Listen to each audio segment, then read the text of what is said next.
Good afternoon, all. Good afternoon, Good afternoon, ma'am. Good afternoon, ma'am. Good afternoon, ma'am.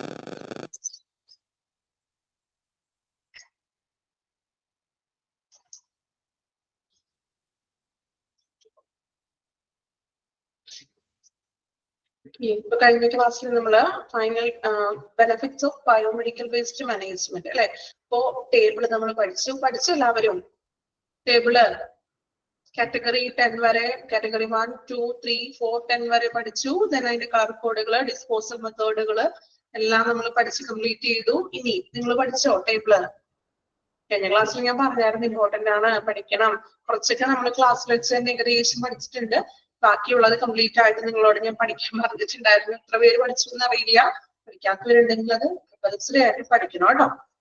Then നമ്മൾ biomedical waste മാനേജ്മെന്റിന്റെ ബെനിഫിറ്റ്സുകളും പഠിച്ചു. ഇനി നമുക്ക് next അടുത്തൊരു സെക്ഷൻ ആണ് ഇമേജ് എന്ന് പറഞ്ഞൊരു പദ്ധതിയെ കുറിച്ചാണ് നമ്മൾ ഇനി പഠിക്കാൻ പോകുന്നത്. ജസ്റ്റ് ഞാൻ പറഞ്ഞു തോന്നുന്നു അല്ലെ, കഴിഞ്ഞ ക്ലാസ്സിൽ പറഞ്ഞായിരുന്നോ ഇമേജ് എന്താണെന്നുള്ളത്?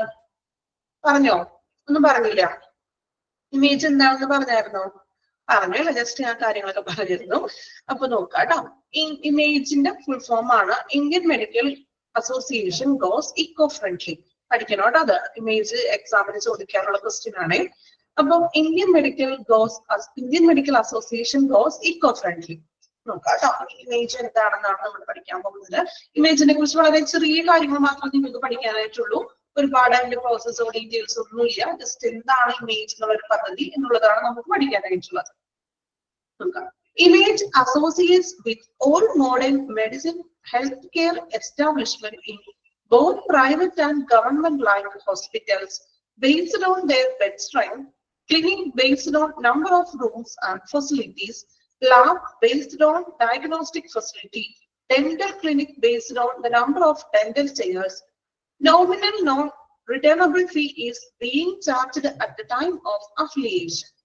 ഞങ്ങൾ കംപ്ലീറ്റ് വായിച്ചാൽ അതിന്റെ മീനിങ് പറഞ്ഞു തരാൻ പറ്റുള്ളൂ. നോക്കാം. അപ്പൊ ഇവിടെ പറയുന്നത് കുറെ കാര്യങ്ങൾ പറഞ്ഞിട്ടുണ്ട് അല്ലെ. പ്രൈവറ്റ് ഗവൺമെന്റ് ഹോസ്പിറ്റൽസ് അവരുടെ ബ്രെഡ് സ്ട്രെങ്തിനെ അടിസ്ഥാനമാക്കി, അതുപോലെ ചെറിയ ചെറിയ ക്ലിനിക്കുകള്, അതുപോലെ തന്നെ എന്താണ് ലബോറട്ടറികള്, ഡെന്റൽ ക്ലിനിക്സുകള്, ഇതെല്ലാം ഈ ഇമേജില് അംഗങ്ങളാണെന്ന് അതാണ് അവിടെ പറയുന്നത്. ഇമേജ് അസോസിയേറ്റ്സിലെ മെമ്പർഷിപ്പ് ഉള്ള അല്ലെങ്കിൽ അംഗങ്ങളാണ് ഈ പറഞ്ഞ പ്രൈവറ്റ് ഗവൺമെന്റ് ഹോസ്പിറ്റൽസുകള്. അത് അവരുടെ ബെഡ് സ്ട്രെങ്ത് അനുസരിച്ചും, അത് എന്തുകൊണ്ടാണ് ബെഡ് സ്ട്രെങ്ത് പറയണതെന്ന് ഞാൻ പിന്നീട് പറയാം കേട്ടോ. Clinics based on room facility, ഓരോ ക്ലിനിക്കുകള് അവരുടെ റൂം ഫെസിലിറ്റിയുടെ അനുസരിച്ചിട്ടുള്ള ക്ലിനിക്കുകള്. Then laboratories based on diagnostic facility, ടെസ്റ്റുകളുടെ അടിസ്ഥാനത്തിലുള്ള ഓരോ ലാബുകള്. അതുപോലെ ഡെന്റൽ ക്ലിനിക്സ്, നമ്മൾ പല്ലിന്റെ കൊണ്ടുപോകില്ലേ ഡെന്റൽ ക്ലിനിക്സുകള്. ഇതെല്ലാം ഈ ഒരു ഇമേജില്, ഇവരെല്ലാം ഇമേജില് അംഗങ്ങളാണ്. പിന്നെ പറയുന്നത് nominal non returnable fee is being charged at the time of affiliation.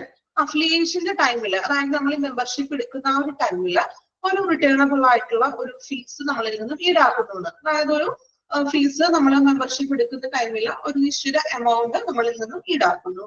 അത് നമുക്ക് തിരിച്ചു കിട്ടില്ല, നോൺ റിട്ടേണബിൾ ആണ്. Then the operating expense being met by charging a nominal monthly fees, operational cost declared for the category HCI healthcare institution. അതുപോലെ തന്നെ ഇപ്പൊ നമ്മൾ അംഗത്വം എടുക്കുന്ന ടൈമില് അല്ലെ, അഫിലിയേഷൻ ടൈമില് നമ്മൾക്ക് നമ്മുടെ കയ്യിൽ നിന്നും ഒരു നിശ്ചിത എമൗണ്ട് അവർ ഈടാക്കുന്നു. ദെൻ അതിനുശേഷം ഓപ്പറേറ്റിംഗ് എക്സ്പെൻസ്, പ്രവർത്തനങ്ങൾക്ക്, അതായത് നമ്മൾ ഈ വേസ്റ്റുകൾ കൊണ്ടുപോകുമല്ലോ, ആ പ്രവർത്തനത്തിന്റെ ബേസിസിൽ ഓരോ മന്ത്ലി ഫീസ് അവര് ഫിക്സ് ചെയ്തിട്ടുണ്ടെന്ന്. അതിനു വേണ്ടിയിട്ടാണ് നമ്മൾ ആ ഹോസ്പിറ്റലിൽ ബേസ്ഡ് ഓൺ ബെഡ് സ്ട്രെങ്ത് എന്ന് പറയുന്നത്. അതായത് ചിലപ്പോ ബെഡ് സ്ട്രെങ്ത് കൂടുതലുള്ള ഹോസ്പിറ്റൽ ആയിരിക്കും. അപ്പൊ അതനുസരിച്ചിട്ട് അവിടെ നിന്ന് കൊടുക്കുന്ന വേസ്റ്റിന്റെ അളവ് കൂടുതലായിരിക്കും. സോ അതിനനുസരിച്ചിട്ടാണ് ഓരോ മന്ത്ലി ഫീസ്. എല്ലാവർക്കും ഒരേ ഫീസ് ആയിരിക്കില്ല എന്ന്. ഇപ്പൊ ചെറിയൊരു ക്ലിനിക് ആണെങ്കിൽ അവർക്കൊരു ചെറിയൊരു എമൗണ്ട് ആയിരിക്കും മന്ത്ലി ഫീസ് വരുന്നത്. ഇനി കുറച്ചും കൂടി ഡെവലപ്ഡ് ആയിട്ടുള്ള ഹോസ്പിറ്റൽ, അതാണ് ബെഡ് സ്ട്രെങ്ത് എന്ന് പറയുന്നത്. ഒരുപാട് ബെഡുള്ള അല്ലെങ്കിൽ ഒരുപാട് വലിയൊരു കുറച്ചും കൂടി ഡെവലപ്ഡ് ആയിട്ടുള്ള ഹോസ്പിറ്റൽ ആണെങ്കിൽ അവരുടെ ഫീസ് കുറച്ച് കൂടുതലായിരിക്കും അല്ലെ. കാരണം അവർ പ്രൊവൈഡ് ചെയ്യുന്ന വേസ്റ്റ്, ഇപ്പൊ നമ്മളുടെ വീട്ടില് നമ്മൾ പറഞ്ഞു വേസ്റ്റ് എടുക്കാൻ വരുമ്പോഴോ നമ്മൾ നിശ്ചിത എമൗണ്ട് മന്ത്ലി കൊടുക്കുന്നുണ്ട് ഇല്ലേ, കൊടുക്കുന്നുണ്ടോ? മന്ത്ലിയോ അല്ലെങ്കിൽ 3 months കൂടുമ്പോഴാണ് വരുന്നതെങ്കിലും നമ്മൾ ഒരു നിശ്ചിത എമൗണ്ട് പേ ചെയ്യുന്നുണ്ട് ഇല്ലേ. ഫ്രീ ആയിട്ടാണ് നമ്മൾ വേസ്റ്റ് കൊടുക്കുന്നത്. ഇത് 50 രൂപയല്ലേ കൊടുക്കുന്നത് നമ്മള്? എല്ലായിടത്തും അങ്ങനെ തന്നെയാണോ പേയ്മെന്റ്? യെസ്. അപ്പൊ അതൊരു നിശ്ചിത എമൗണ്ട് ആണ് നമ്മളിൽ നിന്നും അത് ഈടാക്കുന്നത്. അപ്പൊ അതുപോലെ ഇവിടെയും ഓരോ ഇൻസ്റ്റിറ്റ്യൂഷൻസ്, അതായത് ഇതുപോലെ നമ്പർ ഓഫ് ഇതിന്റെ അടിസ്ഥാന 60 ആണ്. ഓക്കെ, ഓരോ ഏരിയയിലും വ്യത്യാസം ഉണ്ടാവും അല്ലെ? അപ്പൊ ഓരോന്നിന്റെയും ഇപ്പൊ വലിയൊരു ഹോസ്പിറ്റൽ ആണെങ്കിൽ അതിനനുസരിച്ചിട്ടുള്ള ഫീസ് അവിടെ നിന്ന് അവർ ഈടാക്കിക്കൊണ്ടിരിക്കും. അപ്പൊ അതൊരു മന്ത്ലി കോസ്റ്റ് നമ്മൾ കൊടുത്തിരിക്കണം. ഇനി image was started at Palakkad, underline ചെയ്യാം കേട്ടോ. ഇനിയുള്ള സെക്ഷൻ ആണ് ഇമ്പോർട്ടന്റ് ആയിട്ടുള്ളത്. ഇമേജിനെ കുറിച്ചിട്ടാണ് ഇനി പറയാൻ പോകുന്നത്. Image was started at Palakkad. പാലക്കാടാണ് ഇമേജ് സ്റ്റാർട്ട് ചെയ്തത്. Then it was commissioned on 14th December 2003. Underline ചെയ്യാം കേട്ടോ, കമ്മീഷൻ ചെയ്തിട്ടുള്ള date. Then the image plan has been working successfully from January 2004. 2003 ഡിസംബറില് images commission ചെയ്തു. എങ്കിലും അതിന്റെ വർക്കിംഗ് സക്സസ്ഫുൾ ആയത്, അതിന്റെ പ്രവർത്തനങ്ങൾ നടന്നത് ജനുവരി 2004 അതായത് പിറ്റേ വർഷമായി. ഈ റെന്റിംഗ് ആയിരുന്നല്ലോ, ഡിസംബറിലാണ് സ്റ്റാർട്ട് ചെയ്തത്. പക്ഷെ അത് ജനുവരി ആയപ്പോഴേക്കും 2004 ആയി. അപ്പോഴാണ് അതിന്റെ പ്രവർത്തനങ്ങൾ ആരംഭിച്ചു തുടങ്ങിയത്. Then the image plan has been 2004 and has been providing commendable services to the state since its formation. Image thereby guarantee scientific removal of infectious waste generated from health care institutions across Kerala. ഇനി ഈ image പ്ലാന്റിനുള്ളത് ഒരു commendable ആയിട്ടുള്ള service ആയിരുന്നു. അതായത് പറഞ്ഞറിയിക്കാൻ പറ്റാത്ത അത്രയും നല്ല സേവനമാണ് ഈ ഒരു ഇമേജ് പ്ലാന്റ് പ്രൊവൈഡ് ചെയ്യുന്നത്.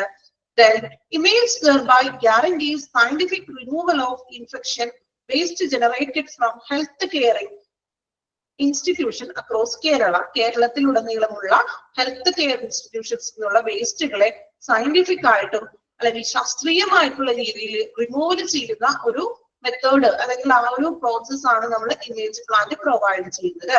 സോ ഇതൊരു പറഞ്ഞറിയിക്കാൻ പറ്റാത്ത രീതിയിലുള്ള നല്ലൊരു കമന്റബിൾ ആയിട്ടുള്ള ഒരു സേവനമാണ്.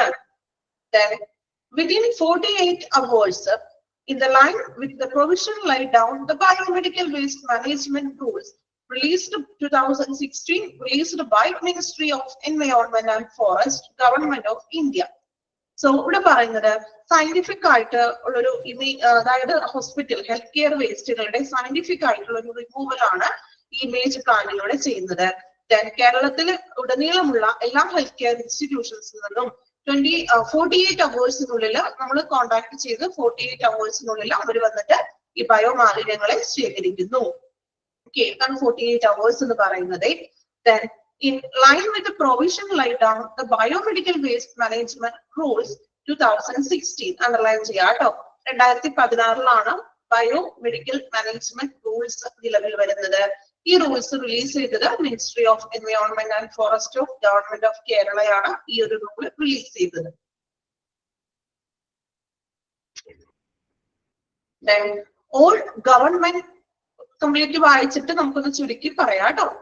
All government healthcare institutions under Directorate of Health Service Kerala and Directorate of Medical Education of Kerala are beneficiary of special scheme of image by which they are spared from paying affiliation fees and are made eligible for service from image at a subsidiary rate.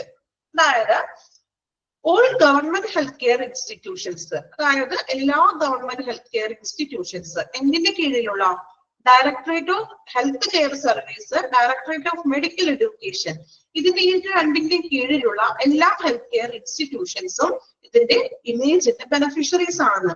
So അവർക്ക് എന്താണ് affiliation ഫീസിൽ നിന്നും ഒരു reduction ഉണ്ടെന്ന്. അതായത് അവർക്ക് affiliation fees subsidiary റേറ്റിലായിരിക്കുന്നത്.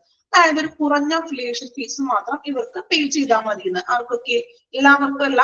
Directorate of health service and Kerala, then medical education, ഇതിന്റെ രണ്ടിലും കീഴിൽ വരുന്ന സ്ഥാപനങ്ങൾക്ക് അഫിലിയേഷൻ ഫീസ് സബ്സിഡിയറി റേറ്റിലായിരിക്കുന്നു. ഒരു കുറഞ്ഞൊരു അഫിലിയേഷൻ ഫീസ് മാത്രം അവർക്ക് പേയ്മെന്റ് ചെയ്താൽ മതി. ബാക്കിയുള്ളവർക്ക് കറക്റ്റ് ആയിട്ടുള്ള പേയ്മെന്റ് ചെയ്യേണ്ടതായിട്ട് വരുന്നു. On an average about 55 tons of biomedical waste arrives at the image plant daily. അതൊന്ന് റൗണ്ട് ചെയ്ത് വെക്കാം കേട്ടോ. ഡെയിലി ഒരു ദിവസം 55.80 ടൺസ് ബയോമെഡിക്കൽ വേസ്റ്റ് ആണ് ഇമേജ് പ്ലാന്റിലേക്ക് വരുന്നത്. ഒന്ന് ആലോചിച്ച് നോക്കി, നിങ്ങൾ ഒരു ദിവസം 55.8 ടൺസ് മാലിന്യങ്ങൾ വരുന്നുണ്ട്. കേരളത്തിലുടനീളമുള്ള ഹോസ്പിറ്റലുകളിൽ നിന്ന് വരുന്ന ബയോമെഡിക്കൽ വേസ്റ്റുകളുടെ അളവാണ് പറയുന്നത്. എത്രത്തോളം ഉണ്ട് അല്ലെ? ആലോചിച്ച് നോക്കി, 55.8 ടൺസ് ആണ് ഡെയിലി വരുന്നത് പ്ലാന്റിലോട്ട്. ഓക്കെ, ഇനി ആ വരുന്നതില് 30.5 ടൺസ് ആർ ഇൻസിനറബിൾ വേസ്റ്റ്. അതില് 55 ടോട്ടല് 55.8 ടൺസ് ആണ് വരുന്നത്. അതില് 30.5% വേസ്റ്റ് എന്ന് പറഞ്ഞിട്ടുണ്ടെങ്കിൽ ഇൻസിനറബിൾ വേസ്റ്റ് ആണ്. That collected in yellow bags. നമ്മൾ പഠിച്ചില്ലേ ടേബിളില്, ഇൻസിനറേഷൻ ചെയ്യുന്ന, അതായത് വേസ്റ്റ് മാലിന്യങ്ങളെ കത്തിച്ചിട്ടുള്ള ആ ഒരു ചാരം, ആ ഇൻസിനറേഷൻ ആണ് അതില് 30%, 30.5 ടൺസ് വരുന്നത്. Then 90 tons autoclave wasteable that collected in red bags. പഠിച്ചവർക്കാണെങ്കിൽ പെട്ടെന്ന് ക്ലിയർ ആവും കേട്ടോ. 90 ടൺസ് വരുന്നത് ഓട്ടോക്ലേവബിൾ വേസ്റ്റ്, അതായത് നമ്മൾ പറഞ്ഞ ഷാർപ്പ് വേസ്റ്റുകളും അങ്ങനെയുള്ളവര് അല്ലെ, ഓട്ടോക്ലേവ് ചെയ്യുന്ന വേസ്റ്റുകളാണ് റെഡ് ബാഗിൽ കളക്ട് ചെയ്യുന്നത്. Then 5 tons are bottles. 0.7 ton is sharp and metal wasteകൾ. Then 0.6 ton is discarded medicine. ഓരോന്നും എത്രത്തോളം വരുന്നത് ഏകദേശം ഒരു അളവാണ്, അവിടെ കണക്കാണ് പറയുന്നത്. ടോട്ടൽ 55.8 ടൺസ് ആണ്. അതില് ഓരോ വേസ്റ്റുകളും എത്രത്തോളം വരുന്നു എന്നാണ് പറയുന്നത് കേട്ടോ. Then 5 tons discarded medicine. This waste is gathered from all 30,000 plus healthcare centers across the state of Kerala within 24 hours 6 generation.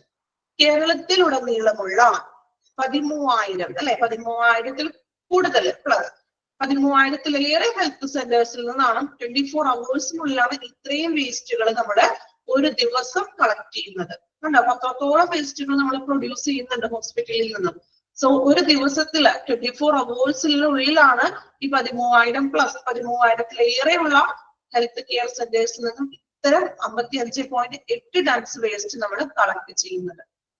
Okay, ഇത്രയും കാര്യങ്ങളാണ് നമുക്ക് ഇമേജിലൂടെ പഠിക്കാനായിട്ടുള്ളത്. ഒരുപാടൊന്നുമില്ല, ജസ്റ്റ് എന്താണ് ആ ഒരു ഇമേജ് പ്രൊജക്ട് എന്ന് അറിഞ്ഞിരിക്കുക. ബയോമെഡിക്കൽ വേസ്റ്റ് സയന്റിഫിക് ആയിട്ട് റിമൂവൽ ചെയ്യുന്നതിനുള്ള ഒരു പദ്ധതിയാണ് ഇമേജ് എന്ന് പറയുന്നത്. ദെൻ ഇത് സ്റ്റാർട്ട് ചെയ്തത് പാലക്കാടാണ്. കമ്മീഷൻഡ് ആയത് 14th December 2003 then working successfully ആയി തുടങ്ങിയത് January 2004. ദെൻ ഇമേജ് പ്ലാന്റിൽ നിന്ന് നമ്മൾ പറഞ്ഞത് കേരളത്തിലുടനീളമുള്ള ഹെൽത്ത് കെയർ സെന്റേഴ്സിൽ നിന്നും 48 അവേഴ്സിനുള്ളിൽ അവർ വന്ന് കളക്ട് ചെയ്യുന്നു. ദെൻ ബയോമെഡിക്കൽ മാനേജ്മെന്റ് റൂൾസ് നിലവിൽ വന്നത് അല്ലെങ്കിൽ റിലീസ്ഡ് ആയത് 2016 ministry of environment forest MOEF ആണ് ഇത് റൂൾസ് കൊണ്ടുവന്നത്. ദെൻ നമ്മൾ പറഞ്ഞു ഒരു ദിവസത്തില് 55.80 ടൺസ് ആണ് നിലവില് ഒരു ദിവസത്തില് ഇമേജ് പ്ലാന്റിലോട്ട് എത്തുന്ന വേസ്റ്റിന്റെ അളവ് എന്ന് പറയുന്നത്. ഓക്കെ, ഇത്രയും മെയിൻ ആയിട്ടുള്ള കാര്യങ്ങളാണ് അതിൽ പഠിക്കാനായിട്ടുള്ളത്. എന്താണ് ഇമേജ് എന്നുള്ളൊരു ഐഡിയ കിട്ടിയോ? ഏകദേശം എന്താണ് ഇമേജ് ക്ലിയർ ആണോ?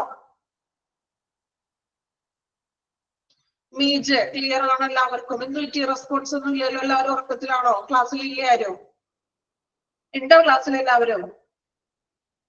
നല്ല മഴയും കാര്യങ്ങളൊക്കെയാണ്, ഇനി ഉറങ്ങണേണോ? ഓക്കെ, ഉറങ്ങിയിട്ടുള്ളവരൊക്കെ ഒന്ന് എണീറ്റോളൂ കേട്ടോ.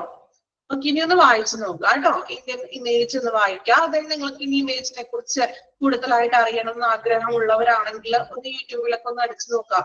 ഇമേജ് എന്ന് പറഞ്ഞടിക്കുക. അതായത് അവിടുത്തെ പ്ലാന്റിന്റെ പ്രോസസ്സും കാര്യങ്ങളൊക്കെ വീഡിയോസും കാര്യങ്ങളൊക്കെ ഉണ്ട്. നമുക്ക് ജസ്റ്റ് അതിന്റെ ഒരു എന്താ പറയുക ഔട്ട്ലൈൻ മാത്രം പഠിക്കാനുള്ളൂ. ഇനി കൂടുതലായിട്ട് അറിയണം എന്ന് ആഗ്രഹമുള്ളവരെ ഒന്ന് യൂട്യൂബിലൊക്കെ ഒന്ന് നോക്കാം. ഓക്കെ, ഇനി ഒന്ന് വായിച്ചു നോക്കി ഇമേജ് വായിക്കാം കേട്ടോ.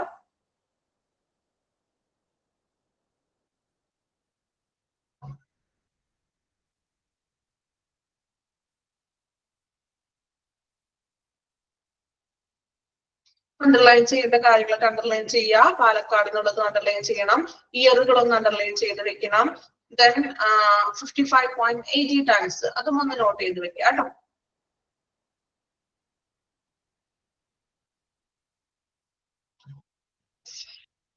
ഫസ്റ്റ് പാരഗ്രാഫിൽ പറയുന്നത് ഇമേജില് അംഗങ്ങൾ ആരൊക്കെയാണെന്നാണ്. ഇമേജില് മെമ്പേഴ്സ് ആണ് ഈ പറയുന്ന പ്രൈവറ്റ് ഗവൺമെന്റ് ഹോസ്പിറ്റലുകളുണ്ട്, അതുപോലെ തന്നെ ക്ലിനിക്സുകള്, ലബോറട്ടറികള്, പിന്നെ എന്താണ് ഡയഗ്നോസ്റ്റിക് സെന്റേഴ്സുകള്, ഡെന്റൽ ക്ലിനിക്സുകൾ, ഇതെല്ലാം ഇമേജിൽ അംഗങ്ങളാണ്. ദെൻ ഇവര് അഫിലിയേഷന്റെ ടൈമില്, അതായത് നമ്മൾ മെമ്പർഷിപ്പ് എടുക്കുന്ന ടൈമില് ഒരു നോമിനൽ റിട്ടേണബിൾ ആയിട്ടുള്ള ഫീസ് നമ്മൾ പേയ്മെന്റ് ചെയ്യണം. അതായത് തിരിച്ചു കിട്ടില്ല, അഡ്മിഷൻ ഫീസ് എന്ന പോലെ നമ്മൾ പേയ്മെന്റ് ചെയ്യണം. ദെൻ ഓപ്പറേറ്റിംഗ് എക്സ്പെൻസ്, ഇനി നമ്മളിത് വർക്കിംഗ് ആയി കഴിയുമ്പോൾ ഈ ഓരോ മന്ത്ലിയും വേസ്റ്റ് എടുക്കാൻ വരുമ്പോഴും ഓരോരുത്തർ അവരുടേതായിട്ടുള്ള നിശ്ചിത എമൗണ്ട് എല്ലാ മന്ത്ലിയും നമ്മൾ പേയ്മെന്റ് ചെയ്യണം. ഇപ്പൊ നമ്മളുടെ വീട്ടിൽ നമ്മൾ പ്ലാസ്റ്റിക് കൊടുക്കുമ്പോൾ നമ്മളൊരു 50 രൂപ പേയ്മെന്റ് ചെയ്യുന്നുണ്ടല്ലോ, അത് കൃത്യമായിട്ട് മന്ത്ലി ഫീ ആണ്. അതുപോലെ ഇവിടെയും ഇപ്പൊ ഓരോ ഹെൽത്ത് കെയർ ഇൻസ്റ്റിറ്റ്യൂഷൻ ആണെങ്കിൽ എന്താണ് വേസ്റ്റ് കളക്ട് ചെയ്യാൻ വരുമ്പോൾ അവർ മന്ത്ലി ഫീ കൊടുക്കണം. ആ മന്ത്ലി ഫീ എന്ന് പറയുന്നത് എല്ലാവർക്കും ഒരുപോലെ ആയിരിക്കില്ല. അതുകൊണ്ടാണ് നമ്മൾ പറഞ്ഞത് ബെഡ് സ്ട്രെങ്ത് അനുസരിച്ച്. ഇപ്പൊ വലിയ ഹോസ്പിറ്റലുകൾ ഉണ്ടാവും, ചെറിയ ക്ലിനിക്കുകളായിരിക്കും. സോ അതാത് ഫീസുകൾ നിശ്ചയിച്ചിട്ടുണ്ടാകും. അത് കൃത്യമായിട്ടും നമ്മൾ ആ ഫീസുകൾ എല്ലാ മന്ത്ലി പേയ്മെന്റ് ചെയ്യണം. പിന്നെ നമ്മൾ പറഞ്ഞത് ഇമേജ് എന്നുള്ള ഒരു പ്ലാൻ സ്റ്റാർട്ട് ചെയ്തത്, അല്ലെങ്കിൽ ആ ഒരു പ്ലാന്റ് സ്റ്റാർട്ട് ചെയ്തത് പാലക്കാടാണ്. അത് ആദ്യം കമ്മീഷൻ ചെയ്തത്, അതായത് നിലവിൽ വന്നത് 14 ഡിസംബർ 2003 പക്ഷെ അത് സ്റ്റാർട്ട് ചെയ്തത് അതിന്റെ പ്രവർത്തനങ്ങൾ തുടങ്ങിയത് ജനുവരി 2004 മീൻസ് അടുത്ത നെക്സ്റ്റ് മന്തിലാണ് അത് സ്റ്റാർട്ട് ചെയ്ത് തുടങ്ങിയത്. ദെൻ എന്താണ് നമുക്കിതൊരു പറഞ്ഞറിയിക്കാൻ പറ്റാത്ത സേവനമാണ് ഇമേജിന്റേത്. അതുപോലെ തന്നെ സയന്റിഫിക് ആയിട്ടുള്ള വേറെ ഒരു പ്രശ്നങ്ങളൊന്നും ഇല്ലാത്ത, അല്ലെങ്കിൽ പ്രകൃതിക്ക് മനുഷ്യ ദോഷകരമല്ലാത്ത രീതിയിലുള്ള സയന്റിഫിക് ആയിട്ടുള്ള ഒരു റിമൂവൽ ആണ് ഈ ഒരു ഇമേജിലൂടെ നമുക്ക് ലഭിക്കുന്നത്. ഓക്കെ, ക്ലിയർ ആണോ? ഫസ്റ്റ് പാരഗ്രാഫ് ഡൗട്ട് ചോദിച്ച ആള്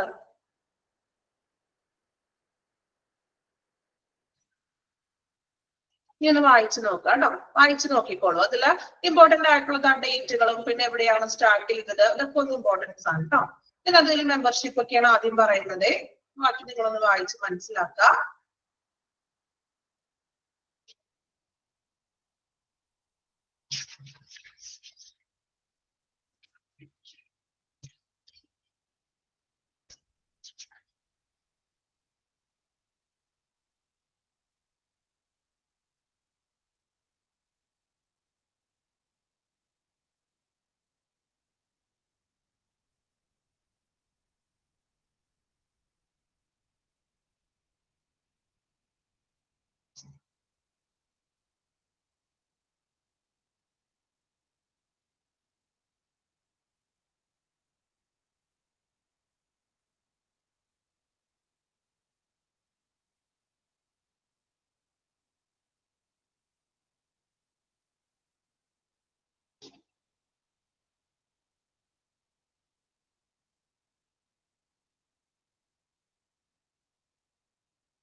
അയച്ചെല്ലാവരും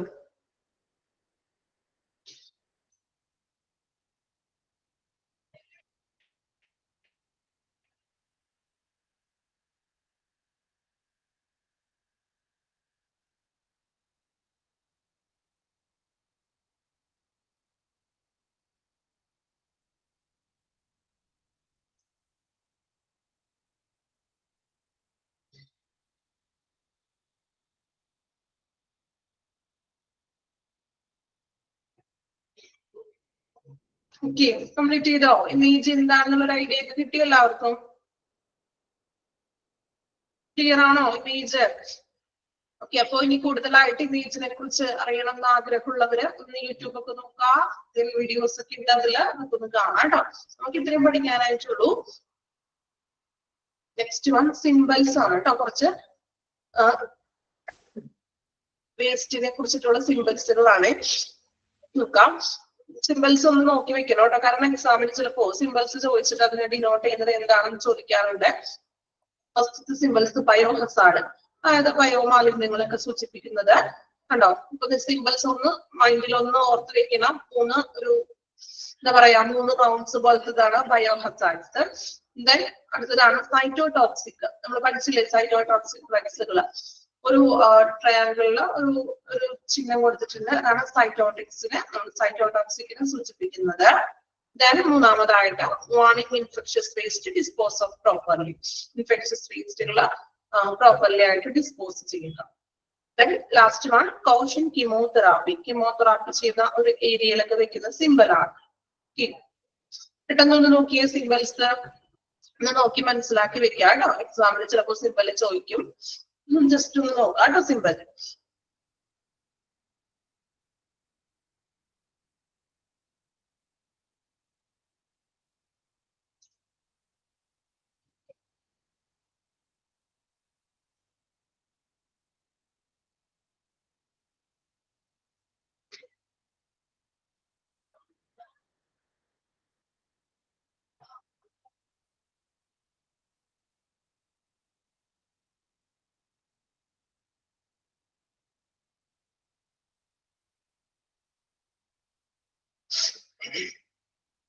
നോക്കിയോ സിമ്പിൾസ് എല്ലാവരും?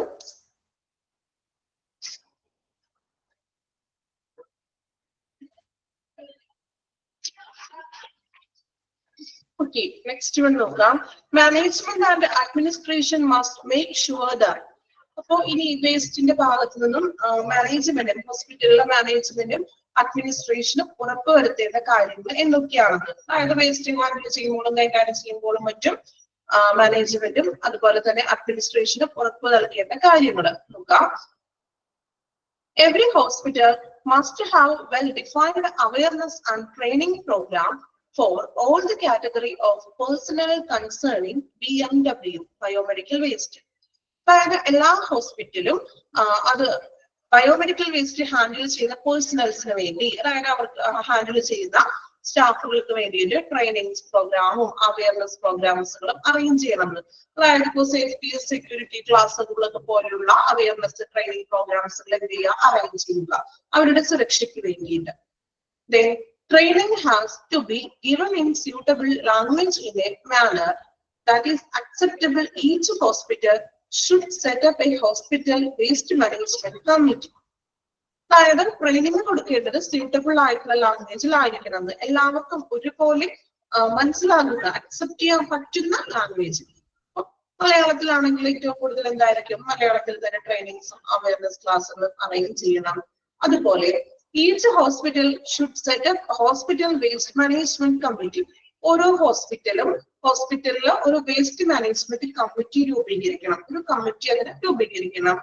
This committee should be liable for making a hospital specific action plan for hospital waste management and its supervision, monitoring and implementation. അതായത് നമ്മൾ പറഞ്ഞു എല്ലാ ഹോസ്പിറ്റലിലും ഒരു വേസ്റ്റ് മാനേജ്മെന്റിന്റെ കമ്മിറ്റി രൂപീകരിക്കണം. Then ഇനി ഈ കമ്മിറ്റി ലിയബിൾ ഫോർ, കമ്മിറ്റിയുടെ ഉത്തരവാദിത്തം എന്ന് പറയുന്നത് ഹോസ്പിറ്റലിലെ specific action plan for hospital waste management. Hospital waste മാനേജ്മെന്റിന് വേണ്ടിയിട്ടുള്ള പ്രവർത്തനങ്ങളെല്ലാം പ്ലാൻ ചെയ്യണം. അതുപോലെ തന്നെ അവിടുത്തെ പ്രവർത്തനങ്ങൾ സൂപ്പർവിഷൻ ചെയ്യണം. ദെൻ മോണിറ്ററിംഗ് ആൻഡ് ഇംപ്ലിമെന്റേഷൻ, ആ വിലയിരുത്തിയിട്ട് അതിനെ എന്തെങ്കിലും കാര്യങ്ങളൊക്കെ നടപ്പാക്കാനുണ്ടെങ്കിൽ പുതിയ നയങ്ങളും കാര്യങ്ങളൊക്കെ നടപ്പാക്കുക ഈ committee. Then the yearly reports act as needed as required under biomedical waste rules should be submitted to the concerned authorities as in keeping biomedical waste rules formatted. അതായത് ഈ ബയോമെഡിക്കൽ വേസ്റ്റിന്റെ നിയമപ്രകാരം വാർഷിക റിപ്പോർട്ടുകളൊക്കെ തയ്യാറാക്കണം. അതുപോലെ തന്നെ ആ ഒരു ഫോമിന്റെ അടിസ്ഥാനത്തിൽ നമ്മളത് അധികാരികൾക്ക് സമർപ്പിക്കണം. ഓരോ വർഷവും ആ ഒരു ബയോമെഡിക്കൽ വേസ്റ്റിന്റെ റിപ്പോർട്ട്സ് തയ്യാറാക്കണം. പിന്നെ അതാത് അതോറിറ്റീസിന് ആ ഒരു അതോറിറ്റീസുകൾക്ക് അത് സമർപ്പിക്കണം. റിപ്പോർട്ട്സുകൾ തയ്യാറാക്കിയിട്ട് അതോറിറ്റിക്ക് അത് സമർപ്പിക്കുക. ഓക്കെ, ഇത്രയുമാണ് ഹോസ്പിറ്റലിലെ മാനേജ്മെന്റും അഡ്മിനിസ്ട്രേഷനും ഉറപ്പ് നൽകേണ്ട കാര്യങ്ങൾ. വായിച്ചു നോക്കാം പോയിന്റ്സുകൾ. ഞാൻ പറയുന്നത് കേൾക്കുന്നുണ്ടോ? മറ്റെന്തെങ്കിലും ഡിസ്റ്റർബ്സ് ഉണ്ടോ? ഓക്കെ ആണോ? ഏത് പോയിന്റ് ആണ്? നിങ്ങളൊന്ന് വായിച്ചു നോക്കട്ടെ, ഞാൻ റിപ്പീറ്റ് ചെയ്യാം. ഓക്കെ, വായിച്ചു നോക്കി. ഇപ്പൊ ഒന്ന് വായിച്ചു നോക്കി, എന്നിട്ട് ഞാൻ കംപ്ലീറ്റ് പോയിന്റ്സ് ഒന്നും കൂടി റിപ്പീറ്റ് ചെയ്യാം. ഞാൻ നിങ്ങൾ വായിക്കുന്നതിന്റെ ഇടയ്ക്ക് ഓരോരുത്തരുടെ ഡൗട്ട് ചോദിക്കുമ്പോഴേ മറ്റുള്ളവർക്ക് ഡിസ്റ്റർബ് ആവണ്ടല്ലോ വായിക്കുന്ന ടൈമില്ല. ഫസ്റ്റ് ടൈം നിങ്ങൾ വായിക്കുക, എന്നിട്ട് ഞാൻ റിപ്പീറ്റ് ചെയ്യാം. എല്ലാ പോയിന്റ്സ് ഒന്നും കൂടി പറഞ്ഞുതരാം. ഓക്കെ,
വായിച്ചു എല്ലാവരും പോയിന്റ്സുകള്.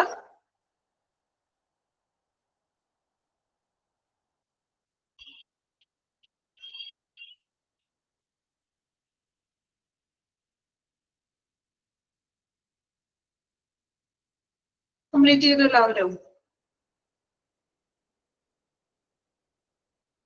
ഓക്കെ, ഒരു പ്രാവശ്യം കൂടി പറയാം കേട്ടോ. കുറച്ച് പേർക്ക് ഡൗട്ട്സ് ഉണ്ടെന്ന് തോന്നുന്നു. നോക്കാം, എല്ലാ പോയിന്റ്സും കൂടി ഒരു പ്രാവശ്യം കൂടി പറയാൻ ശ്രദ്ധിക്കുക കേട്ടോ.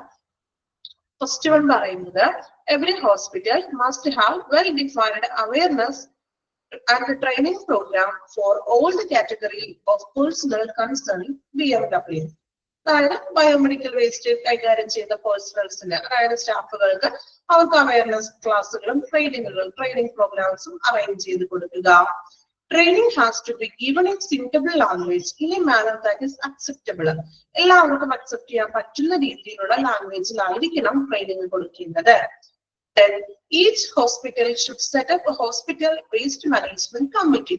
എല്ലാ ഹോസ്പിറ്റലും അവിടെ ഒരു ഹോസ്പിറ്റൽ വേസ്റ്റ് മാനേജ്മെന്റ് എന്നുള്ള ഒരു committee രൂപീകരിക്കുക. Then this committee should be liable for making hospital specific action plan for hospital waste management and its supervision, monitoring and implementation. ഇനി ഈ കമ്മിറ്റിയുടെ ലേബിൾ ആയിരിക്കണം, കമ്മിറ്റി ബാധ്യസ്ഥനാണെന്ന് എന്തിനൊക്കെയാണ്? Hospital specific action plan, waste മാനേജ്മെന്റുമായിട്ട് ബന്ധപ്പെട്ട ആക്ഷൻ പ്ലാനുകൾ തയ്യാറാക്കണം, സൂപ്പർവിഷൻ ചെയ്യുക, മോണിറ്ററിംഗ് ചെയ്യണം, അതുപോലെ തന്നെ എന്തെങ്കിലും പ്രോഗ്രാമുകളും പരിപാടികൾ നടപ്പിലാക്കാനുണ്ടെങ്കിൽ അത് ഇംപ്ലിമെന്റേഷൻ ചെയ്യുക. The yearly reports of accident needed as required under biomedical rules should be submitted to concerned authorities as in keeping biomedical waste rules format. അതായത് ഈ ബയോമെഡിക്കൽ വേസ്റ്റിന്റെ നിയമപ്രകാരം വാർഷിക റിപ്പോർട്ടുകളൊക്കെ തയ്യാറാക്കണം. അതുപോലെ തന്നെ എന്താണ് വാർഷിക റിപ്പോർട്ടുകൾ തയ്യാറാക്കുകയും അതിന്റെ ഫോർമാറ്റിൽ, അതായത് ഈ ബയോമെഡിക്കൽ വേസ്റ്റ് മാനേജ്മെന്റിന്റെ ഫോർമാറ്റിൽ അതിന്റെ അടിസ്ഥാനത്തിലായിരിക്കണം റിപ്പോർട്ടുകൾ തയ്യാറാക്കണം. റിപ്പോർട്ടുകൾ തയ്യാറാക്കിക്കൊണ്ട് അത് അതോറിറ്റീസിന്, അധികാരികളെ സമർപ്പിക്കുക. അവരുടെ ഉയർന്ന പൊസിഷനിൽ ഇരിക്കുന്ന അധികാരികൾ ഉണ്ടാവുമല്ലോ, അവരെ എന്ത് ചെയ്യാം, ഈ റിപ്പോർട്ട് സമർപ്പിക്കുക. അപ്പൊ ക്ലിയർ ആയ എല്ലാ പോയിന്റ്സുകളാണ്. ഇതൊന്ന് വായിച്ച് മനസ്സിലാക്കി, ഇത് ബൈ ഹാർട്ട് ഒന്നും ചെയ്യേണ്ട ആവശ്യമില്ല, നിങ്ങൾ വായിച്ചൊന്ന് മനസ്സിലാക്കിയാൽ മതി. ഓക്കെ,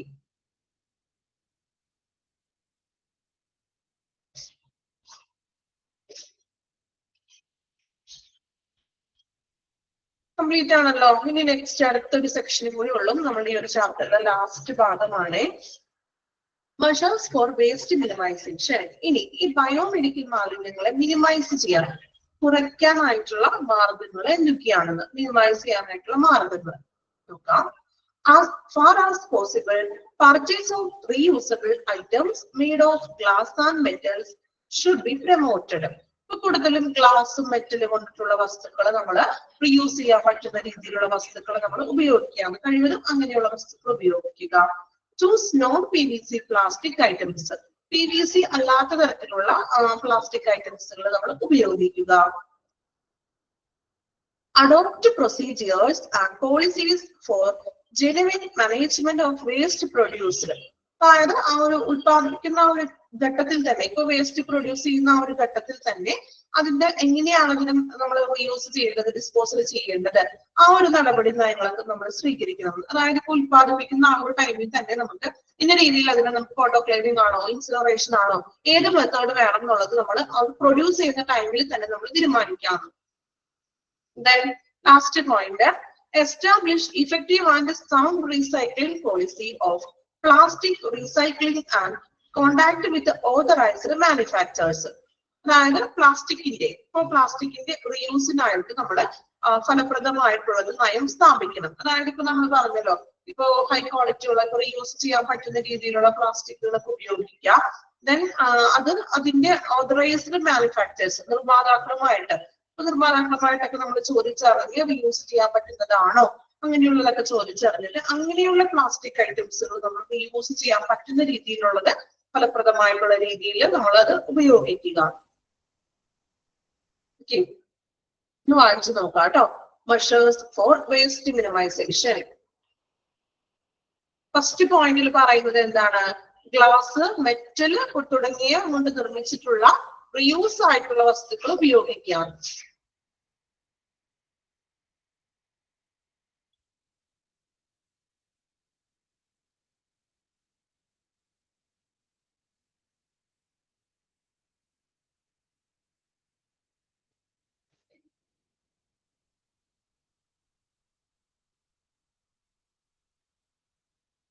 മൂന്നാമത്തെ പോയിന്റ് എന്താണ് പറയുന്നത്? അഡോപ്റ്റ്, അതായത് നമ്മൾ മാലിന്യം വേസ്റ്റ് പ്രൊഡ്യൂസ് ചെയ്യുന്ന ആ ഒരു ടൈമിൽ തന്നെ അതിന്റെ മാനേജ്മെന്റ് നടപടികളും നമ്മൾ സ്വീകരിക്കണം. ഇപ്പൊ നമ്മളിപ്പോ ഷാർപ്പ് വേസ്റ്റ് ആണ്, ഇപ്പൊ കുറെ ഒരുപാട് ഷാർപ്പ് വേസ്റ്റ് ഉണ്ട്, അത് അപ്പൊ തന്നെ നമ്മൾ എന്താണ് ഓട്ടോക്ലേവ് ചെയ്യണം എന്നുള്ള ഏത് രീതിയിൽ അതിനെ ഡിസ്പോസൽ ചെയ്യണം എന്നുള്ളതും കൂടി നമ്മൾ കണ്ടെത്തുക.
കംപ്ലീറ്റ് ചെയ്തോ?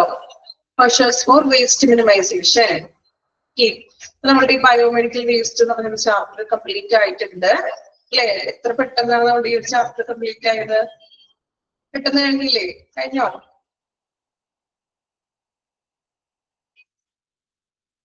എങ്ങനെയുണ്ടായിരുന്നു ചാപ്റ്റർ? നല്ല ചാപ്റ്റർ ആയിരുന്നോ? വലിയ ബോറിംഗ് ഒന്നും ഇല്ലല്ലോ? ബോറടിച്ചോ നിങ്ങൾക്ക്? കുറെ കാര്യങ്ങൾ നിങ്ങൾക്ക് അറിയാൻ പറ്റില്ലേ? ഹോസ്പിറ്റലിൽ ഇങ്ങനെ വേസ്റ്റുകൾ ഹാൻഡിൽ ചെയ്യുന്നതും എങ്ങനെയാണ് ഈ വേസ്റ്റുകൾ ഹാൻഡിൽ ചെയ്യുന്നത്, അതായത് ഇമേജ് എന്നൊരു പദ്ധതിയെ കുറിച്ചും അല്ലെ, ഇങ്ങനെയുള്ള കുറെ അറിവുകൾ നമുക്ക് ലഭിച്ചു അല്ലെ? നമുക്ക് ജസ്റ്റ് ഒന്ന് റിവൈസ് ചെയ്ത് നോക്കാം. ഈ ഒരു ചാപ്റ്ററെ നോക്കാം. പെട്ടെന്ന് ഇനി ഏതെങ്കിലും ക്ലാസ്സുകൾ മിസ്സായിട്ടുള്ളവരൊക്കെ ആണെങ്കിൽ അവർക്ക് കൂടി വേണ്ടിയിട്ടാണ് ഞാൻ പറയുന്നത്. എല്ലാം ഒന്നും പറയുന്നില്ല, ജസ്റ്റ് ഒന്ന് ഓടിച്ചിട്ട് പറയാണ്. അപ്പൊ ബയോമെഡിക്കൽ വേസ്റ്റ് മാനേജ്മെന്റ്. അപ്പൊ ബയോമെഡിക്കൽ വേസ്റ്റ് എന്ന് പറയുന്നത് നമ്മൾ പറഞ്ഞു ഹോസ്പിറ്റലുകളിൽ നിന്നും ഹെൽത്ത് കെയറിൽ നിന്നും ലബോറട്ടറിയിൽ നിന്നും ഡയഗ്നോസിസ് സെന്റേഴ്സിൽ നിന്നും പുറപ്പെടുവിക്കുന്ന പ്രൊഡ്യൂസ് ചെയ്യുന്ന വേസ്റ്റുകളെയാണ് നമ്മൾ ബയോമെഡിക്കൽ വേസ്റ്റ് എന്ന് പറയുന്നത്. ഹെൽത്ത് കെയർ വേസ്റ്റ് എന്ന് വിളിക്കാം, ഓർ ബയോമെഡിക്കൽ വേസ്റ്റ് എന്നും പറയുന്നു. ഇനി എന്താണ് ബയോമെഡിക്കൽ വേസ്റ്റ് എന്നുള്ളതാണ് ഡെഫിനിഷൻ പോലെ പറഞ്ഞിട്ടുണ്ട്. Biomedical waste is any kind of waste containing infectious or potentially infectious materials produced during the treatment of both people and animals as well as during involving biologics. ഇനി objectives ആണ് അടുത്തത് നമ്മൾ പഠിച്ചത്. Biomedical വേസ്റ്റിന്റെ ലക്ഷ്യങ്ങൾ എന്തൊക്കെയാണെന്ന് ഇപ്പൊ നമ്മൾ കൂടുതലും പറഞ്ഞു. വേസ്റ്റിന്റെ കാഠിന്യം കുറയ്ക്കുക, ജനറൽ പിന്നെന്താണ് റീയൂസ് ചെയ്യാൻ പറ്റുന്ന വേസ്റ്റുകളാക്കുക, ഇങ്ങനെയുള്ള കാര്യങ്ങൾ പോയിന്റ്സ് പറഞ്ഞിട്ടുണ്ട്. Then who is at risk? ഈ ബയോമെഡിക്കൽ വേസ്റ്റുകൾ ഹാൻഡിൽ ചെയ്യുമ്പോൾ റിസ്ക് അനുഭവിക്കുന്നത് ആരൊക്കെയാണ്? Doctors, nurse, patient, hospital support staff, then collection disposal staff, then public environment. പിന്നെ നമ്മൾ പഠിച്ചത് സോഴ്സ് ഓഫ് ബയോമെഡിക്കൽ വേസ്റ്റ് ആണ്. ബയോമെഡിക്കൽ വേസ്റ്റിന്റെ സോഴ്സസുകൾ. അപ്പൊ അവിടെ നമ്മള് പ്രൈമറി സോഴ്സും ഉണ്ട്, സെക്കൻഡറി സോഴ്സസും പഠിച്ചു. അതില് പ്രൈമറി സോഴ്സസ് എന്ന് പറയുന്നത് ഏതൊക്കെയായിരുന്നു? Hospital, medical college, nursing centres, dialysis centre, maternity homes, blood bank, research labs, immunisation centres, autopsy centres etcetera. ഇതൊക്കെയാണ് പ്രൈമറി സോഴ്സിൽ ഇൻക്ലൂഡ് ചെയ്യുന്നത്. സെക്കൻഡറി സോഴ്സസ് എന്ന് പറയുന്നത് ഏതൊക്കെയാണ്? Household, industries, education institutions etcetera. അപ്പൊ രണ്ട് സോഴ്സസിൽ വരുന്നത് ഏതൊക്കെയാണെന്ന് നമ്മൾ പഠിച്ചു വെക്കണം കേട്ടോ. എക്സാമ്പിൾസ് ഒക്കെ ചോദിക്കും. ഇനി നമ്മൾ പഠിച്ചത് ബയോമെഡിക്കൽ വേസ്റ്റിന് WHO 8 ടൈപ്പ് വേസ്റ്റ് ആയിട്ട് കാറ്റഗറൈസ് ചെയ്തിരിക്കുകയാണ്. അതിന്റെ പേരുകളുണ്ട്: general waste, pathological, radioactive, chemical, infectious to potential infectious waste, sharp, pharmaceutical, pressurised container. Hazard വേസ്റ്റിന്റെ ഒരു നമ്മുടെ ബയോമെഡിക്കൽ വേസ്റ്റിന് ഹസാർഡ് വേസ്റ്റ് എന്നും നോൺ ഹസാർഡ് വേസ്റ്റ് എന്നും സെപ്പറേറ്റ് തരത്തിരിക്കുന്നതിന്റെ ഒരു ഫ്ലോ ചാർട്ട് ആണ്. അതിൽ ഇൻഫെക്ഷ്യസ് ആയിട്ടുള്ള വേസ്റ്റുകൾ ഏതൊക്കെയാണ്, അതർ ഹസാർഡ് വേസ്റ്റുകൾ ഏതൊക്കെയാണെന്ന് പറഞ്ഞിട്ടുണ്ട്. അത് പഠിക്കാം. വീണ്ടും ഒരു ടേബിൾ ആണ് നമുക്ക് പഠിക്കാനുണ്ടായിരുന്നത്. അതില് ബയോളജിക്കൽ ഇൻഫെക്ഷൻസും കെമിക്കൽ റിസ്കിൽ വരുന്നത്. അതിൽ ഷാർപ്പ് വേസ്റ്റുകൾ ഏതൊക്കെയാണ്, ഇൻഫെക്ഷ്യസ് ആയിട്ടുള്ള വേസ്റ്റുകൾക്ക് എക്സാമ്പിൾസ്, പാത്തോളജിക്കൽ വേസ്റ്റുകൾ ഏതൊക്കെയാണ്, ഫാർമസ്യൂട്ടിക്കൽ വേസ്റ്റുകൾ വരുന്നത്, കെമിക്കൽ വേസ്റ്റുകൾ, അതുപോലെ റേഡിയോ ആക്റ്റീവ് വേസ്റ്റുകൾ. ഇതൊക്കെയാണ് ടേബിളിൽ പഠിക്കാനായിട്ടുള്ളത്. അപ്പൊ ഓരോന്നും എന്തൊക്കെയാണെന്ന് പഠിച്ചു വെക്കണം. പിന്നെ നമ്മൾ നോക്കിയത് MOEF 1998 MOEF ഒരു ബയോമെഡിക്കൽ മാനേജ്മെന്റ് റൂൾസ് വന്നത്. MOEF ഫുൾ ഫോം പഠിക്കണം. അതിന്റെ അമെന്റ്മെന്റ് ഫസ്റ്റ് ഡേറ്റ് മാത്രം ഓർത്ത് വെക്കുക. 1998 അത് വന്നത്. പിന്നെ അമെന്റ്മെന്റ് ചെയ്തത് ജസ്റ്റ് ഒന്ന് നോക്കി വെക്കാം. MOEF ഫുൾ ഫോം എക്സാമിന് എന്തായാലും ചോദിക്കും, അത് പഠിക്കണം. പിന്നെ നമ്മള് ഡ്യൂട്ടി ഓഫ് ഒക്യുപ്പയർ അല്ലെ, ഏതൊക്കെയാണ് നമ്മൾ ഒക്യുപ്പയറിന്റെ ഡ്യൂട്ടീസ് പഠിച്ചു. വേസ്റ്റ് പ്രോസസ്സുകളാണ് പഠിച്ചത്. വീണ്ടും നമ്മൾ ഈ ഒരു ചാപ്റ്ററിൽ ഇമ്പോർട്ടന്റ് ആയിട്ടുള്ള ഒരു സെക്ഷനിലോട്ടാണ് നമ്മൾ വന്നത്. കാറ്റഗറീസ് ആണ്. വേസ്റ്റ് കാറ്റഗറിയിലെ പ്രധാനമായിട്ടും 10 കാറ്റഗറി ആയിട്ടാണ് തരംതിരിച്ചിരിക്കുന്നത്. ആ 10 ഓരോ കാറ്റഗറിയുടെയും ടൈപ്പ് ഓഫ് വേസ്റ്റിന്റെ പേരുകൾ നോക്കുക. അതിന് നമ്മൾ നിക്ഷേപിക്കുന്ന cardboard container, treatment and disposal method. അപ്പൊ പഠിക്കുമ്പോൾ ടൈപ്പ് ഓഫ് വേസ്റ്റില് നിങ്ങൾ ബ്രാക്കറ്റിൽ കൊടുത്തിട്ടുള്ളത് ജസ്റ്റ് ഒന്ന് നോക്കി വെച്ചാൽ മതി. നിങ്ങൾ ആ ഡാർക്കറ്റ് ചെയ്തിരിക്കുന്നുണ്ടല്ലോ, അതാണ് അതിന്റെ മെയിൻ ആയിട്ടുള്ള ടൈപ്പ് എന്ന് പറയുന്നത്. കാറ്റഗറി 1 എന്ന് പറഞ്ഞിട്ടുണ്ടെങ്കിൽ ഹ്യൂമൻ അനാട്ടോമിക്കൽ വേസ്റ്റ് ആണ്. കാറ്റഗറി 2 എന്ന് പറയുന്നത് അനിമൽ വേസ്റ്റ് ആണ്. ദെൻ ബ്രാക്കറ്റിൽ തന്നിരിക്കുന്നത് അതിൽ ഇൻക്ലൂഡഡ് ആയിട്ടുള്ള വേസ്റ്റുകൾ ഏതൊക്കെയാണെന്നാണ്. ഓക്കെ, അപ്പൊ നിങ്ങൾ ആ പേരുകൾ മാത്രം പഠിച്ചു വെക്കുക. കാറ്റഗറി 1 ഹ്യൂമൻ അനാട്ടോമിക്കൽ ആണ്, യെല്ലോ പ്ലാസ്റ്റിക് ബാഗ് ആണ്, അവിടെ ഇൻസിനറേഷൻ ആണ് നമ്മൾ ഉപയോഗിക്കുന്നത്. 2 എന്ന് പറയുന്നത് അനിമൽ വേസ്റ്റ് ആണ്, വീണ്ടും യെല്ലോ പ്ലാസ്റ്റിക് ബാഗ് ആണ്, ഇൻസിനറേഷൻ ഡീപ് ബ്യൂരിയൽ ആണ്. അങ്ങനെ നിങ്ങൾ ആ ഡാർക്കൻ ചെയ്തിട്ടുള്ള പേരുകൾ മാത്രം പഠിച്ചു വെക്കുക. ജസ്റ്റ് ഞാൻ 10 കാറ്റഗറിയുടെ പേര് മാത്രം പറയാനുള്ളൂ. ടേബിൾ ഫുൾ ആയിട്ട് പറയണ്ടല്ലോ. പഠിച്ചതല്ലേ നിങ്ങൾ? പഠിച്ചെല്ലാവരും പഠിച്ചതാണോ? ഓക്കെ, നോക്കാം. ഹ്യൂമൻ കാറ്റഗറി 1 എന്ന് പറയുന്നത് ഹ്യൂമൻ അനാട്ടോമി. പഠിച്ചിട്ടുള്ളവരാണെങ്കിൽ ഞാൻ വായിക്കുമ്പോൾ എന്റെ ഒപ്പം അങ്ങോട്ട് പറഞ്ഞു പോയിക്കോളൂ കേട്ടോ. Category 1 human anatomical waste. Category 2 എന്ന് പറയുന്നത് animal waste. Category 3 microbiology and biotechnology waste. Category 4 sharp waste. Category 5 discarded medicine and cytotoxic drugs. Category 6 soiled waste. Category 7 solid. Then category 8 liquid. 6, 7, 8 simple ആണ് കേട്ടോ. Soiled, solid, liquid. ആ ഒരു ഫ്ലോയിൽ തന്നെ പഠിച്ചു പോകാം. 6, 7, 8 solid, solid, liquid. Then category 9 incineration ash. Category 10 chemical waste. Okay, 10 category പേരുകൾ പഠിച്ചു വെക്കുക. കളർ കോഡ് പഠിക്കണം. Then അതിന്റെ ഡിസ്പോസൽ മെത്തേഡും പഠിച്ചു വെക്കുക. നമ്മൾ ട്രാൻസ്പോർട്ടേഷൻ ആൻഡ് സ്റ്റോറേജിൽ ശ്രദ്ധിക്കേണ്ട കാര്യങ്ങളാണ് പഠിച്ചത്. മെയിൻ ആയിട്ട് നമ്മൾ പറഞ്ഞു നല്ല ടൈറ്റ് ആയിട്ടുള്ള ഹോൾഡ് ചെയ്യണം. ദെൻ ഡോക്യുമെന്റ് ഉണ്ടായിരിക്കണം. ഡോക്യുമെന്റിൽ ഡോക്ടറുടെയോ നഴ്സിന്റെയോ സൈൻ ഉണ്ടായിരിക്കണം. പിന്നെ നമ്മൾ പഠിച്ചത് പേഴ്സണൽ സേഫ്റ്റി ഡിവൈസസ് ആണ്. ഈ ബയോമെഡിക്കൽ വേസ്റ്റ് ഹാൻഡിൽ ചെയ്യുമ്പോൾ നമ്മൾ ഉപയോഗിക്കേണ്ട പേഴ്സണൽ സേഫ്റ്റി ഡിവൈസസ്. ഗ്ലൗസ് വേണം, എപ്രോൺസ്, ഗൗൺസ്, സ്ലീവ്സ്, മാസ്ക്, ബൂട്ട്സ്. അപ്പൊ ഗ്ലൗസിൽ നമ്മൾ പറഞ്ഞത് യെല്ലോ കളറുള്ള ഗ്ലൗസ് ആണ് ധരിക്കേണ്ടത്. യെല്ലോ എന്നുള്ളത് നോട്ട് ചെയ്ത് വെക്കാൻ ഞാൻ പറഞ്ഞിട്ടുണ്ടായിരുന്നു already. Then treatment and disposal method അല്ലെ. അപ്പൊ മെയിൻ ആയിട്ട് നമ്മൾ പഠിച്ച ഡിസ്പോസൽ മെത്തേഡുകള് ഇൻസിനറേഷൻ പഠിച്ചു, autoclaving, plasma pyrolysis, microwave irradiation, chemical methods, plant disposal, then inertisation. അതിൽ ഓർത്ത് വെക്കേണ്ട കാര്യങ്ങൾ എന്ന് പറഞ്ഞിട്ടുണ്ടെങ്കിൽ ഇൻസിനറേഷൻ എന്ന് പറഞ്ഞിട്ടുണ്ടെങ്കിൽ നമ്മുടെ വേസ്റ്റുകൾ 30% മാറ്റുന്നതാണ്. ഒറിജിനൽ വോളിയത്തിൽ നിന്നും നമ്മുടെ ചാരമായിട്ട് ഇനേർട്ട് മെറ്റീരിയൽ ആയിട്ട് മാറ്റുന്ന ഒരു പ്രോസസ് ആണ് ഇൻസിനറേഷൻ എന്ന് പറയുന്നത്. ഓട്ടോക്ലേവിംഗ് എന്ന് പറഞ്ഞിട്ടുണ്ടെങ്കിൽ ഹൈ ടെമ്പറേച്ചർ പ്രോസസ് ആണ്. മൈക്രോവേവ് ഇറിഡേഷൻ എന്ന് പറഞ്ഞാൽ ഹൈ ഫ്രീക്വൻസി വേവിൽ ചെയ്യുന്ന പ്രോസസ് ആണ്. കെമിക്കൽ മെത്തേഡ് എന്ന് പറയുമ്പോൾ ഡിസിൻഫെക്ഷനും ഹൈപ്പർക്ലോറൈറ്റ് സൊല്യൂഷൻ ഒക്കെ നമ്മൾ ഉപയോഗിക്കുന്നത്. പ്ലാസ്മ പൈറോളിസിസ് എന്ന് പറഞ്ഞാൽ എൻവയോൺമെന്റ് ഫ്രണ്ട്ലി ടെക്നോളജി ആണ്. പ്ലാസ്മ എനർജി ആണ് നമ്മൾ അവിടെ ഓക്സിജന്റെ അഭാവത്തിലാണ് ഉപയോഗിക്കുന്നത്. ലാൻഡ് ഡിസ്പോസല് 2 ടൈപ്പ് നമ്മൾ പഠിച്ചു. ലാൻഡ് ഫിൽ, ഓപ്പൺ ഡംപിംഗും സാനിറ്ററി ലാൻഡ് ഫില്ലും. ഇനർട്ടിസിയേഷൻ എന്ന് പറഞ്ഞിട്ടുണ്ടെങ്കിൽ ടോക്സിറ്റി കുറയ്ക്കാൻ വേണ്ടിയിട്ട് നമ്മൾ എന്താണ് ഇനർട്ട് മെറ്റീരിയൽ ചേർക്കുന്നതാണ്. പിന്നെ നമ്മൾ ബെനിഫിറ്റ്സ് ആണ് പഠിച്ചത്. എന്തൊക്കെയാണ് ബയോമെഡിക്കൽ വേസ്റ്റ് മാനേജ്മെന്റിന്റെ ബെനിഫിറ്റ്സുകൾ. ലാസ്റ്റ് വൺ നമ്മൾ ഇന്ന് എടുത്തത് ഇമേജ് ആണ്. ഇമേജിൽ നമ്മൾ പഠിച്ചു പാലക്കാടാണ് അത് സ്റ്റാർട്ട് ചെയ്തത്. ബയോമെഡിക്കൽ മാലിന്യങ്ങളെ കൈകാര്യം ചെയ്യുന്നൊരു ഹാൻഡിൽ ചെയ്യുന്ന പ്ലാന്റ് ആണ്. ദെൻ 2003 ഡിസംബർ 14 അത് കമ്മീഷനിലായത്. സ്റ്റാർട്ട് ചെയ്തത് ജനുവരി 2004 ദെൻ സയന്റിഫിക് ആയിട്ടുള്ള ഒരു റിമൂവൽ മെത്തേഡ് ആണ് നമുക്ക് ഇമേജ് പ്രൊഡ്യൂസ് ചെയ്യുന്നത്. Then biomedical waste management rules 2016 release ചെയ്തത്. Then 55.8 tons ആണ് ഒരു ദിവസം ഇമേജ് പ്ലാന്റിലോട്ട് വരുന്ന ബയോമെഡിക്കൽ വേസ്റ്റുകളുടെ എണ്ണം എന്ന് പറയുന്നത്. സിംബൽസ് ആണ് നോക്കിയത്. 4 സിംബൽസ് ആണ് നമുക്ക് ഈ ബയോമെഡിക്കൽ മാലിന്യങ്ങളുമായിട്ട് ബന്ധപ്പെട്ട് പഠിക്കാനായിട്ടുള്ളത്. ബയോഹസാർഡ്സ്, സൈറ്റോടോക്സിക്, ദെൻ കോഷൻ കീമോതെറാപ്പി. പിന്നെ നമ്മൾ പഠിച്ചത് ബയോമെഡിക്കൽ മാനേജ്മെന്റിന്റെ ഭാഗത്ത് നിന്നും മാനേജ്മെന്റും അഡ്മിനിസ്ട്രേറ്ററും നമുക്ക് ഉറപ്പ് നൽകേണ്ട കാര്യങ്ങൾ എന്തൊക്കെയാണ് പോയിന്റ്സുകൾ പഠിച്ചു. ദെൻ ലാസ്റ്റ് വൺ നോക്കിയത് measures for waste minimization. Waste minimization ചെയ്യാനായിട്ടുള്ള മെഷേഴ്സുകൾ എന്തൊക്കെയാണ്. ഓക്കെ, ഇത്രയുമാണ് ഈ ബയോമെഡിക്കൽ വേസ്റ്റ് എന്ന് പറയുന്നത് ഈ ഒരു ചാപ്റ്ററിലൂടെ നമ്മൾ പഠിച്ചത്. ക്ലിയർ ആണോ? ഏകദേശം ക്ലാസ് മിസ് ആയിട്ടുള്ളവർക്കും കൂടി വേണ്ടിയിട്ടാണ് കേട്ടോ ഞാൻ ഒന്നുകൂടി റിപ്പീറ്റ് ചെയ്ത് പറഞ്ഞത്. ക്ലിയർ ആണ് ഈ ഒരു ചാപ്റ്റർ? ഓക്കെ ആണോ?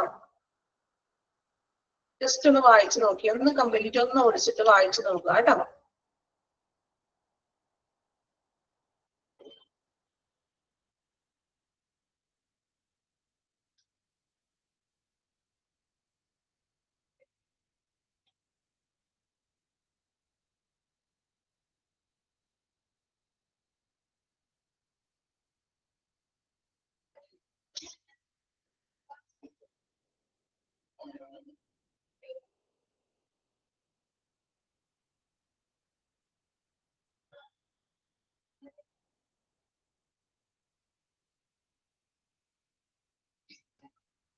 ഒന്ന് വായിച്ചു നോക്കണം കേട്ടോ. ജസ്റ്റ് എവിടെയെങ്കിലും ഏതെങ്കിലും ഡൗട്ട് ഉണ്ടോ അല്ലെങ്കിൽ മനസ്സിലാവാത്തതുണ്ടോ എന്ന് ഒന്ന് വായിച്ച് ഒന്ന് ക്ലിയർ ചെയ്യാട്ടോ നിങ്ങള്.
വായിച്ചെല്ലാവരും വായിച്ചു നോക്കിയോ ചാപ്റ്റർ കംപ്ലീറ്റ് ആയിട്ട്?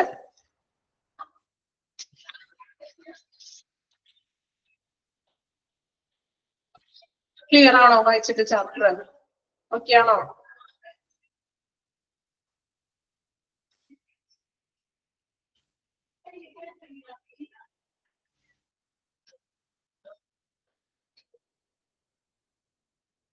ഓക്കെ, നമ്മൾ ഈ ഒരു ചാപ്റ്റർ കംപ്ലീറ്റ് ആയിട്ടുണ്ട്. ഇനി നമുക്ക് നെക്സ്റ്റ് എടുക്കുന്ന ചാപ്റ്റർ എന്ന് പറഞ്ഞിട്ടുണ്ടെങ്കിൽ നെക്സ്റ്റ് ചാപ്റ്റർ മോർച്ചറി എന്ന് പറഞ്ഞൊരു ചാപ്റ്റർ ആണ് എടുക്കാൻ പോകുന്നത്.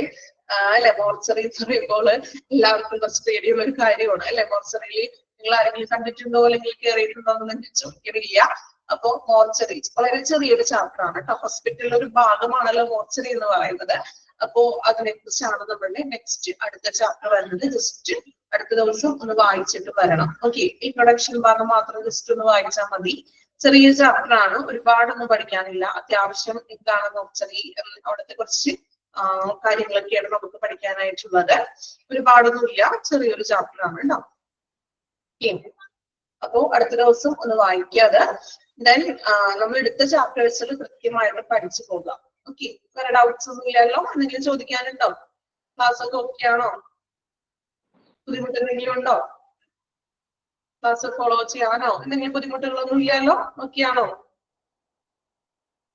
സാറ്റർഡേ നിങ്ങൾക്ക് ക്ലാസ് ഇല്ലല്ലോ. ക്ലാസ് അങ്ങനെ ഉണ്ടാകുന്നുണ്ടെങ്കിൽ ഇൻഫോർമേഷൻ അറിയിക്കും കേട്ടോ. ഓക്കെ, ഉണ്ടെന്നുണ്ടെങ്കിൽ ഇൻഫോർമേഷൻസ് തരും. ഓക്കെ, ക്ലാസ് ഉണ്ടെങ്കിൽ ഇൻഫോർമേഷൻ എന്തായാലും അറിയിക്കും കേട്ടോ. Okay, thank you all. Thank you, ma'am. Thank you, ma'am. Thank you, ma'am. Thank you, ma'am.